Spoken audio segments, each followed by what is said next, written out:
আসসালামু আলাইকুম। আপডেট বাংলা সংবাদে স্বাগতম। শুরুতে জানিয়ে দেব সংবাদ শিরোনাম। কলকাতায় মারা গেলেন আওয়ামী লীগের সাবেক এমপি। জুলাই গ্রাফিত আর্ট প্রতিযোগিতায় রেজিস্ট্রেশন শুরু আজ। আরও জানিয়ে দেব, ইসির কোনো অফিসারের ইচ্ছায় আমাদের প্রতীক নির্ধারণ হবে না, বললেন খালেদ সাইফুল্লাহ। সর্বশেষ জানিয়ে দেব, ঐক্যমত কমিশনের প্রতিবেদনের অনৈক্য সুর, বললেন শামা ওবায়েদ। শুনছিলেন সংবাদ শিরোনাম, এবার বিস্তারিত।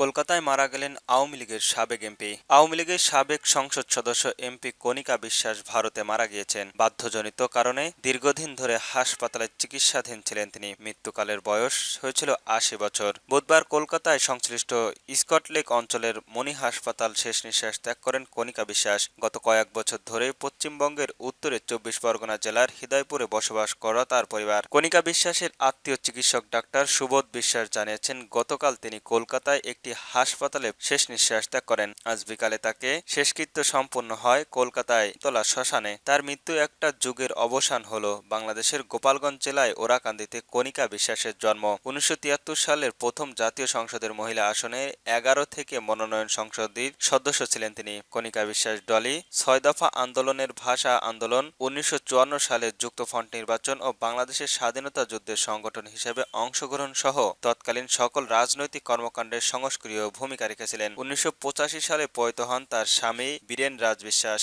জুলাই গ্রাফিত আর্ট প্রতিযোগিতায় রেজিস্ট্রেশন শুরু। রাজধানীর উত্তরা জুলাই জাতীয় শহীদ স্মরণের দীর্ঘদিন ব্যাপী জুলাই গ্রাফিত ও পেইন্টিং প্রতিযোগিতার উদ্যোগ নেওয়া হয়েছে। আগামী ১ নভেম্বর শনিবার উত্তরা ৩ নম্বর সেক্টরে অবস্থিত শহীদ মুক্তিমঞ্চে এই গ্রাফিত ও পেইন্টিং প্রতিযোগিতা অনুষ্ঠিত হবে। এতে রাজধানীর উত্তরার বিভিন্ন শিক্ষা প্রতিষ্ঠানের শিক্ষার্থীরা অংশগ্রহণ করবে বলে জানিয়েছেন আয়োজক শহীদ মুগ্ধ মঞ্চ কমিটি। এ তথ্য নিশ্চিত করেছেন শহীদ মুগ্ধ মঞ্চ কমিটির সদস্য শিবলি হাওলাদার। যুগান্তরকে বলেন, আয়োজনের উদ্দেশ্য হল জুলাই মাসের সংঘটিত ঐতিহাসিক গণ আন্দোলনের স্মৃতি সংরক্ষণ করা ও তরুণ প্রজন্মের মধ্যে দেশপ্রেমের ন্যায্যবোধ ও গণতান্ত্রিক চেতনা জাগ্রত করা। আয়োজকরা বলেন, এটি কেবল একটি শিল্প প্রদর্শনী নয়, এটি একটি স্মৃতি ও চেতনার উৎসব, যেখানে রং ও তুলির মাধ্যমে ফুটে উঠবে স্বাধীন এবং জনগণের আত্মত্যাগের গল্প। শিবলি হাওলাদার বলেন, আমরা উত্তর এলাকাবাসী সকল শিক্ষা প্রতিষ্ঠান, সাংস্কৃতিক একাডেমি, স্কুল, কলেজ ও বিশ্ববিদ্যালয়কে অংশগ্রহণের জন্য আহ্বান জানিয়েছি।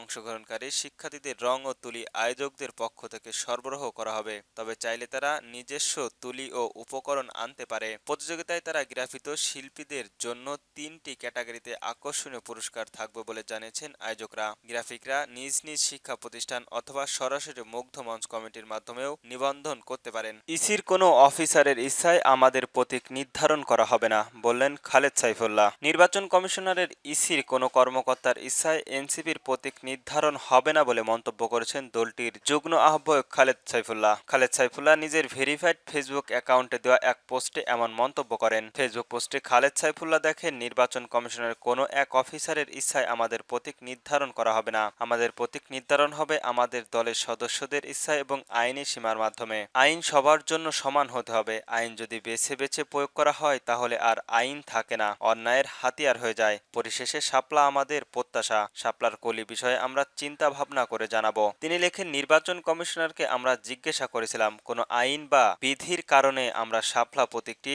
তালিকাভুক্ত করতে পারছে না। এই প্রশ্নের উত্তর না দিয়ে শাপলার কলি তালিকাভুক্ত করেছেন। কেন শাপলা প্রতীক তালিকাভুক্ত করা গেল না, এর উত্তরে কমিশনারকে দিতে হবে।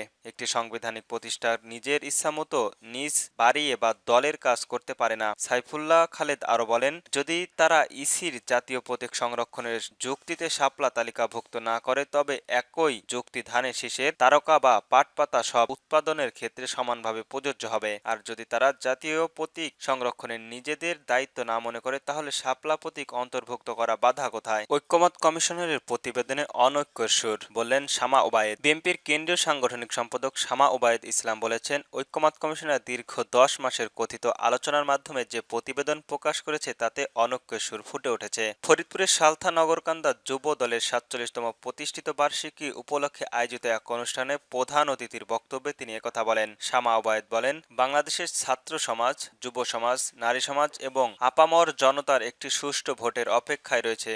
সেই ভোটের অধিকার নিশ্চিত করতে বর্তমান অন্তর্বর্তীকালীন সরকার ও নির্বাচন কমিশনার যদি ব্যর্থ হয়, তবে হাজার হাজার নেতাকর্মীর আত্মত্যাগ, আবু সাঈদের মুগ্ধের রক্তদান ও তাদের মৃত্যু সব বৃথা যাবে। অনুষ্ঠানে যুবদলের কেন্দ্রীয় সদস্য রবিউল ইসলাম রবি, জেলা যুবদলের সাধারণ সম্পাদক জাহাঙ্গীর হোসেন, উপজেলায় বিএনপির সাবেক সিনিয়র সহ সভাপতি হাবিবুল্লাহ রহমান, বাবুল তালুকদার, সাধারণ সম্পাদক সাইফুল্লাহ রহমান মুকুল, জেলা যুবদলের যুগ্ম সম্পাদক হেলাল উদ্দিন হেলাল, তৈবুর রহমান মাসুদ, ঢাকা মহানগর উত্তর যুবদলের সাবেক যুগ্ম সাধারণ সম্পাদক হাজিবুল্লাহ রহমান প্রমুখ উপস্থিত ছিলেন।